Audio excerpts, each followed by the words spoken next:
Hello and welcome. This is Iron Port. This program is proudly brought to you by Serene Insurance, Gual PLC, the Ghana Revenue Authority, Ghana Link, Meridian Port Services, and Phoenix Insurance. Our proud media partner is the Business and Financial Times. This program is powered by the Ghana Port and Harbours Authority. Now, this week we are discussing how to remove bottlenecks in Ghana's fishery sector and how far we've come with removing these bottlenecks. So we had in the studios some three experts to discuss this particular subject. Let's take a listen. First, we want to understand what really this whole EU warning yellow card is about and its implication on the fishery sector. Yes, thank you. The EU yellow card warning is part of import control rules. For instance, when we export in the EU, it's import. So what they try to do is to use market systems to try to promote some regularization of the fisheries. So yellow card is one of the warnings that is given if a country is not applying or complying with the rules that the EU Commission have set. So it's simple. In the game of football, when we are given a yellow card, it means that you are given a warning, and a red card means that sanctions will apply. That means you'll be asked to move off the game. So the EU carding is to give you a warning, indicating that there are certain compliance that you have some limitations. So you need to work at addressing it. So that is simply the process of EU carding as part of the import control rules that the EU applies. Definitely this would have implications. The implications are that if you do not act on the warning, then you are given the sanctions in terms of a red card. Then that is where the sanctions apply. Okay. But the yellow is a warning, so it should put you on your toes to try to put in the right systems and mechanisms, management measures in this case that we're speaking about, and even right legislation, and then the implementation of the legislation and the management measures. That is very important to address your warning, yeah. Share with us what are the challenges, Madam Macy Kwesi. Thank you very much. Okay, for the challenges, I must say that we have few challenges facing us. When it comes to the management of the resources, we can talk about overcapacity. We are battling with overcapacity, especially in the canoe sector, where we have about over 12,000 canoes. And the resource is not able to accommodate the kind of capacity. Mm-hmm. And this has led to overexploitation of the resources, and now we are battling with dwindling stocks. We can also talk about destruction of habitats, vulnerable habitats like the estuaries and the lagoons, and as well as pollution of the fisheries water. We can also talk about the fact that we are battling with illegal, unreported, unregulated fishing, and weak compliance and enforcement. So these are a few of the challenges that we are facing within the sector, making things a bit difficult for us. So what were the specific challenges that the EU actually mentioned in putting this yellow card tag on us? Yes, Ghana have had a yellow card before in 2013, as have already been discussed. But for this 2021 yellow card, there were a couple of issues that were in the EU announcement that was made.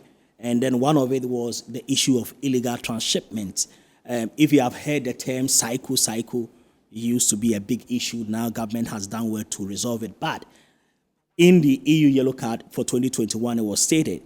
Also, deficiency in monitoring control and surveillance. And monitoring control and surveillance is your whole operation to ensure that the laws are enforced.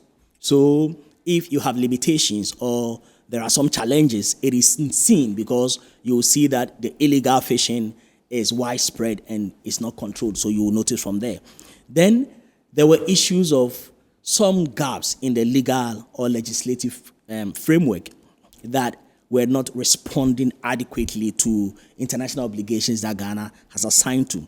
Then also, there was the element of sanctions that were being imposed that were not deterrent enough. For instance, if illegal, unregulated, unreported fishing is supposed to attract a minimum of like 1 million fine, and the fines that were imposed by vessels that were duly, arrested and processed were below that threshold, it indicated that things were not going on well. So these are a couple of issues that were mentioned as part of the 2021 yellow card that we're still in.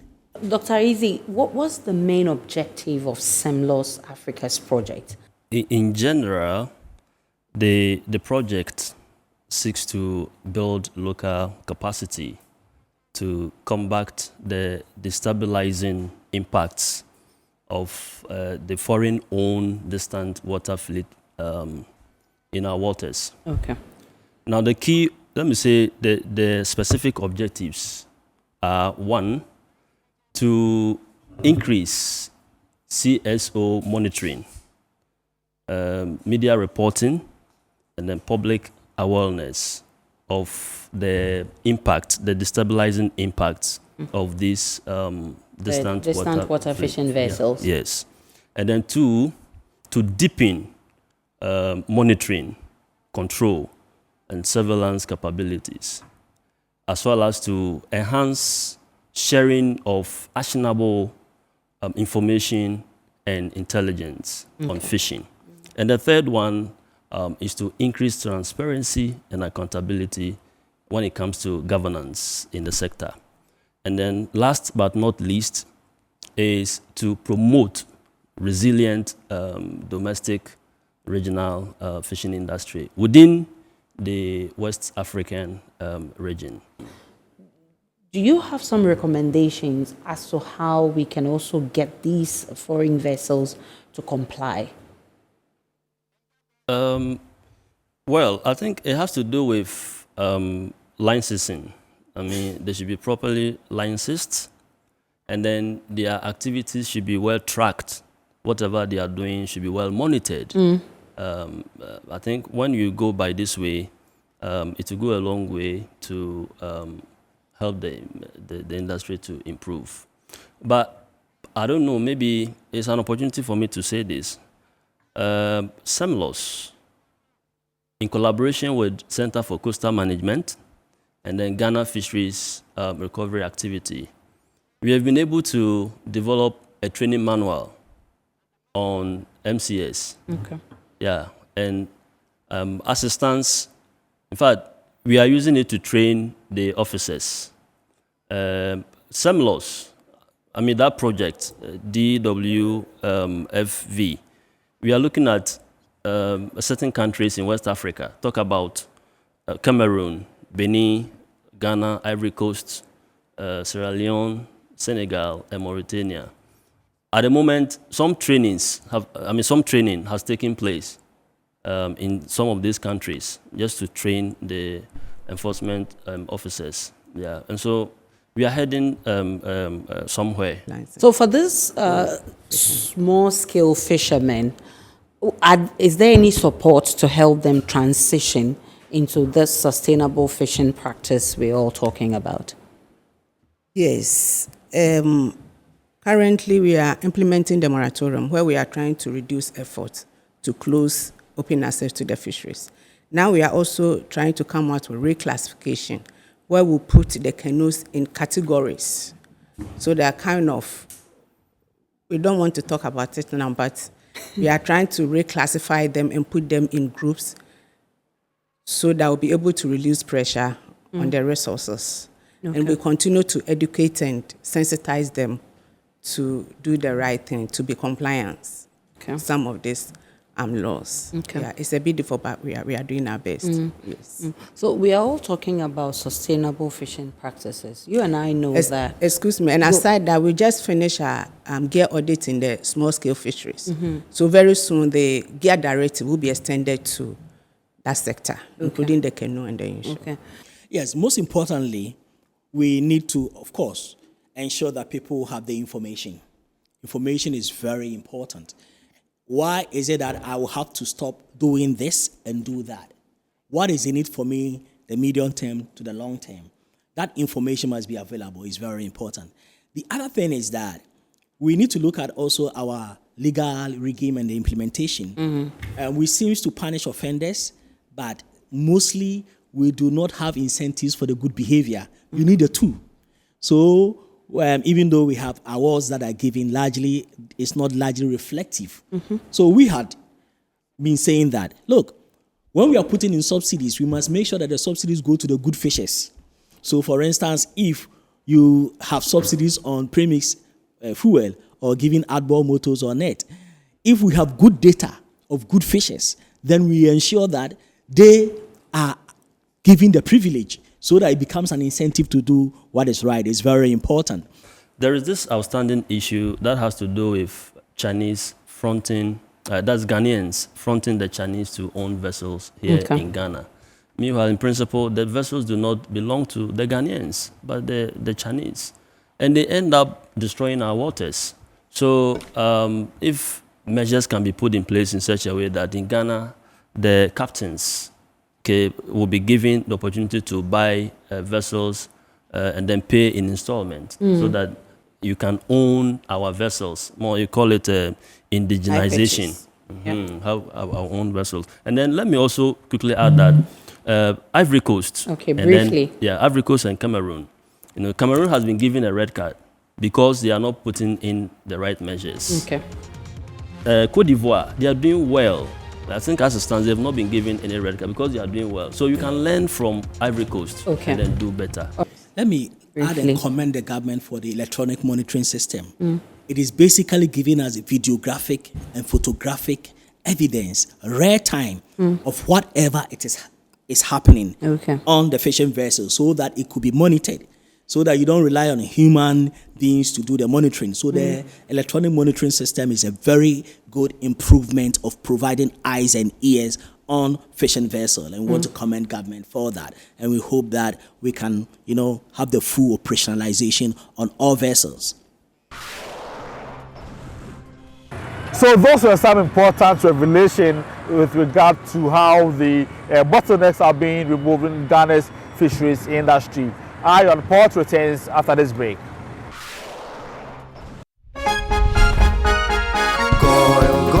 Good energy brings you quality choices with Goil Super XP. Available in many Goil stations nationwide. It is fortified with special additives that help your engine perform better and use less fuel. Branch into a Goil station today and energize your ride with Goil Super XP, compatible with most vehicles. Goil Super XP, Wufilia, huh? Wubefeel. Goil, good energy. Yeah, yeah. Electricity, then pay your taxes. Yeah. Our taxes, our future. Because you see, without our taxes, we wouldn't have good roads, good schools, better hospitals, street lights, and other very important social amenities. When we pay our taxes, we give our children free and quality education. Tell God, my money too small. Why should I pay my tax? Look, small. Salifo, it doesn't matter how small or big your business or income is, you still have to pay your taxes. The little taxes from each and every one of us, when put together, could give your community clean water or that deprived school with tables and chairs. Please pay your taxes. It is your responsibility. It is your civic duty. It is the law.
MPS Terminal 3 is Africa's new state-of-the-art container terminal at Tema Port. For manufacturers, agro-processors and traders, the new port means business can be done faster. This infrastructure boost will improve Ghana's port handling capacity, connect more trading routes, and oil the engine of growth for the economy, creating greater opportunities across all sectors as Africa's markets merge and become the largest trading bloc globally.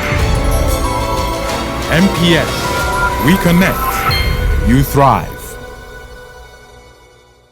Business and life can be like the sea sometimes. Sometimes serene, sometimes calm, sometimes turbulent, and at times it brings the unexpected. However it is like, trust Phoenix Insurance for your home, car, business, and marine insurance needs. Call 0302-246-319 or 0243-690-492. At Phoenix, you experience a delightful service delivered with wisdom. Welcome to the GPHA port of Takoradi, Ghana's first commercial port. The Ghana Ports and Harbours Authority-GPHA has in its quest to position the ports of Ghana as the leading trade and logistics hub of West Africa, embarked on a massive expansion drive at its Takoradi Port, the first commercial port of the country. This has resulted in a radical transformation of the initial 7-berth low-drafted port, which was constructed in 1928, to an ultra-modern port fitted with deep-drafted container, multi-purpose dry bulk, and liquid bulk facilities. The 16-meter deep dry bulk terminal is the deepest in the sub-region, with a total quay length of 800 meters. It is fitted with a combined 3-kilometer length conveyor system, which comes with a 2,500 metric tons per hour ship loading capacity, which has greatly improved ship turnaround time at the port. The Marshall Liquid Bulk Terminal is a fully automated liquid bulk facility dredged to -14 chart datum and equipped with automated firefighting system. The facility is fitted with 5 loading arms for gasoline, diesel, LPG, bitumen, and heavy fuel. On the container side, Takoradi Port's 16-meter deep yield port and ATSL container terminal with a quay length of 600 is expected to receive container vessels in the 3rd quarter of the year.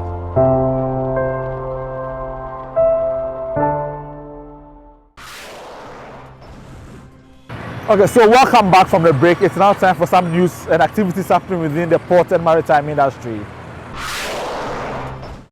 To consolidate the Port of Tema's standing in the maritime industry on the west coast of Africa, 120,000 square meter paved yard capacity has been added to the existing 1 million square meter yard space at the MPS Terminal 3, with some 150,000 square meters expected to be added before the end of next year. To celebrate this feat, a handing over ceremony was held last Thursday, where the management of MPS, GPHA, project consultants and contractors, among other key stakeholders, toasted to a successful collaborative effort. The Chief Executive of Meridian Port Services, Mohammed Samara, told Ion Port what this means for his outfit. It means that we can handle more containers, we can handle more capacity, we can become actually the regional hub or compete to become the regional hub, because there is other ports competing. And we are competing with our neighbors directly, as well as strategic points like Tangier, Al Jazeera in Europe, as well as in Africa, for the same traffic. And we need that success, in construction to be fast enough to meet the demand. He revealed that MPS has already made initiatives to buttress this investment with a $90 million upgraded superstructure at the terminal. We will move into the superstructure. We have 3 giant cranes are on order on the waterfront and 16 in the yard. Total 19 gantry cranes are currently on the drawing table with an upgraded capacity and facility to the ones that we have. They are on order. We have decided to electrify the fleet, so we have also 41 electric trucks coming in to feed the cranes, the yard cranes from the ship cranes. The project manager for ACOM, NS Latte, added that the terminal has upgraded design and technology. But currently what we're delivering has all the facilities, enhanced facilities, that it's better off than all the other ports in the sub-region as far as the port operation is concerned. Everything you see on here has been enhanced, i.e. the design, the utilities, the transformers, everything has been enhanced based on the lesson learned from phase 1. The director of the Port of Tema, Sandro Poku, stated that the increased capacity significantly boosts the port's ambitions to handle more transshipment cargo. 2021 happens to be our best year in terms of container volumes, and we hit over 1.5 million TEUs. But this year, up to September, we have already hit over 1.2 million TEUs. And so we know that there's that growth spurt that we've seen. And once there's that growth, you need that space to be able to accommodate the volumes, the container volumes coming. And yes, our vision is to become the best in West Africa. And we are seeing that now we are moving towards that vision and I'm sure that very soon we'll even surpass that vision that we set for ourselves. The Kingdom of Spain continues to demonstrate a commitment to the European Union Coordinated Maritime Presence Program in the Gulf of Guinea. Following the visit of the Spanish frigate BAM Tornado to the port of Tema in October 2023, the Spanish Armada has returned this week aboard the BAM Meteoro. The BAM Meteoro is the first of Spain's 4 latest maritime action ships with modern units equipped with advanced technology and a high number of automated systems. The frigate has been deployed in the Gulf of Guinea since September this year to support the region's fight against maritime insecurities such as piracy, maritime pollution, and IUU fishing. The vessel has berthed in Tema as part of its maritime operations in the region, which include defense cooperative activities with the Ghana Navy. An operations officer aboard the Spanish frigate, Lieutenant Miguel Lopez, took the local media on tour aboard the naval warship to demonstrate how the naval crew conduct their monitoring, surveillance, and combat activities on the high seas. He said that his outfit's record of zero combat activity against pirates since their deployment is indicative of a drastic reduction in piracy within the Gulf of Guinea. If we go to registries, no piracy event has happened this year. So that's the best example of how things are working really good. If we go to 2020, for example, the Gulf of Guinea was an area of high risk, even more dangerous than Somali waters. But right now, you and all the force mate have achieved to reduce it so much. And the ambassador-designate of Spain to Ghana, His Excellency Angel Losada, said his country is committed to ensuring that bilateral relations with Ghana are strengthened through these measures and more in the future. The culture of Spain, and we can promote what are we doing culturally in Spain so that it is well known here in Ghana by everybody, to work on security and safety. We have a good cooperation with the authorities of the interior ministries of both countries, and we are building on having good, strong bilateral relations also in these efforts. The Ghana National Chamber of Commerce and Industry recently convened its 48th annual general meeting in Accra, focusing on the adoption of sustainable business practices as a pathway to achieving long-term economic growth and development. The president of the Ghana National Chamber of Commerce and Industry, Clement Osaya Mwako, reaffirmed the chamber's commitment to supporting the government in addressing key challenges facing the private sector. He emphasized the need for collaborative efforts between the public and private sectors to drive sustainable growth, particularly in manufacturing, agriculture, and food production, to fuel structural transformation across Ghana. We spoke about heavy taxes, heavy interest rates, and we are glad that our contribution, we are seeing major change now. Now that the confidence of the business sector is going up, we have seen interest rates going down. We have also seen growth for the first quarter, indicating that the country is doing very well.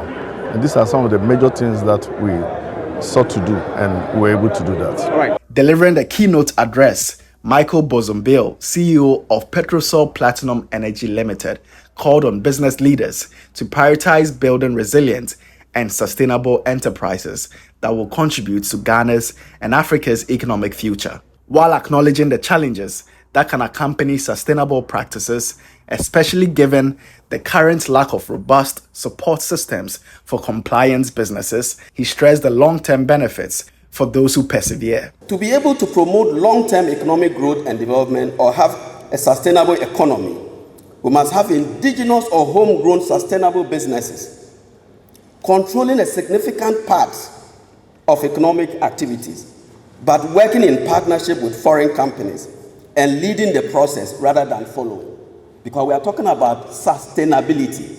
He urged companies to prioritize regulatory and tax compliance, strive for excellence, commit to continuous improvement, and maintain transparency, integrity, and financial discipline to enhance their impact and foster sustainable growth across sectors. As a business, we must be useful to people. If a business is not useful to people, it does not earn the license to exist. Please, we have to understand that. Because businesses are built for the benefit of people, are sustained by people, and are destroyed by people. A business must thus be useful to people to earn the right to survive and grow sustainably in order to contribute to long-term economic growth and development.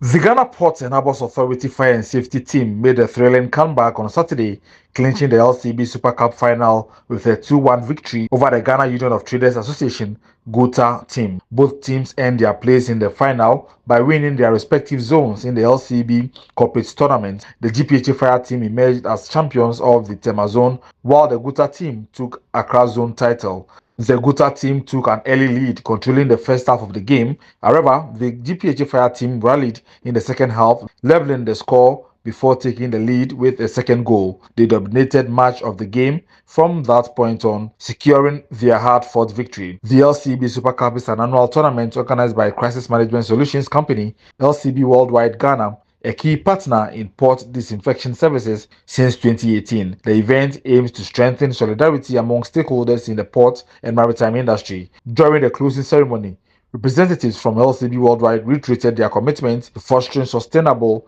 healthy trade practices through strong stakeholder collaboration. Felix Segbeja, the officer of operations at LCB Worldwide Ghana, expressed satisfaction that the tournament's objectives had been successfully met. We've been able to achieve our objective because at the end of the day, we wanted to encourage teams to be united, we wanted to build teamwork, and most importantly, our health, to encourage good health. So at the end of the day, I believe we achieved all our objectives. Philomena Oklu, supervisor of operations at LCB Worldwide Ghana, shared their delight with the success of the Super Cup. GOTA emerged winners for the Accra and then GPHA Fire also emerged winners for the Tema zone. So it's only fair that we had to organize the Super Cup to determine the champions of champions. And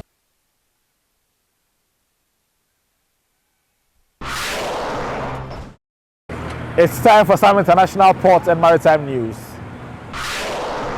2 California ports have bagged critical federal grants from the U.S. Environmental Protection Agency, allowing them to further accelerate their zero-emission initiatives and take one step closer to the global climate neutrality targets. The Port of Los Angeles has secured unparalleled funding amounting to $412 million from the EPA's Clean Ports program, while the Port of San Diego received nearly $59 million for its San Diego Clean Cargo project, aimed at further electrifying operations at the port's 2 maritime cargo terminals and supporting zero-emissions freight movement. In order to achieve 100% zero-emission terminal operations by 2030, the Port of Los Angeles, with assistance from the International Longshore and Warehouse Union and several of its private sector tenant partners, filed for the EPA grant this past May. As part of its fleet expansion, Singapore-based shipping company Pacific International Lines has ordered 5 liquefied natural gas dual-fuel 9,000 TEU container ships in China. The mid-sized ships will be built by Hudong Zhonghua Shipbuilding, with deliveries expected between 2027 and 2028. The box ships will cost $140 million each, according to information provided by Intermodal. The company has been pressing on with its fleet renewal program aimed at ordering eco-friendly vessel types that would help PIL reach the decarbonization goal of net zero emissions by 2050. So scandals of vessels in the port, those at anchorage, and those expected in the coming week, plus the Bank of Ghana exchange rate you need to know to clear your goods from the port next.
It's time for us to take our phrase of the day.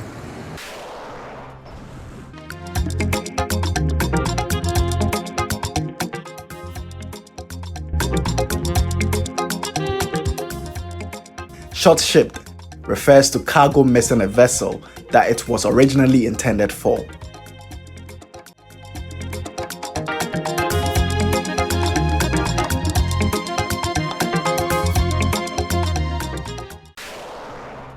So let's take a look at some safety and health tips. Get plenty of sleep.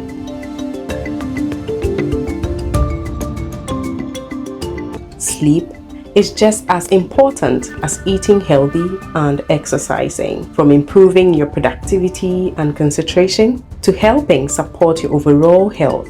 Getting the recommended hours of sleep per night can have a major impact on your well-being.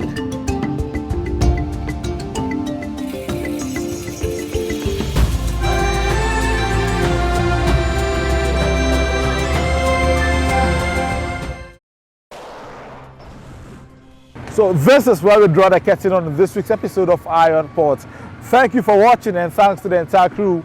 Join us same time next week, and also don't forget to follow us on our various social media platforms on your screens.